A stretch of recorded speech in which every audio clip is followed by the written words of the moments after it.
pakilagay na rin po or pakisulat na rin yung pangalan nung nirereklamo nyo, okay? Para po isusumbong natin sa pulis, barangay o kung saan man.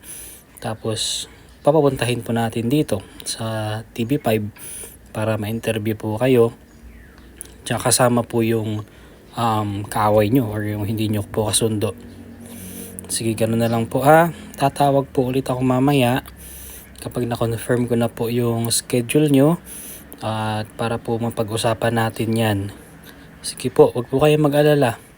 Kami pong bahala sa inyo. Sige po, bye-bye po. Salamat.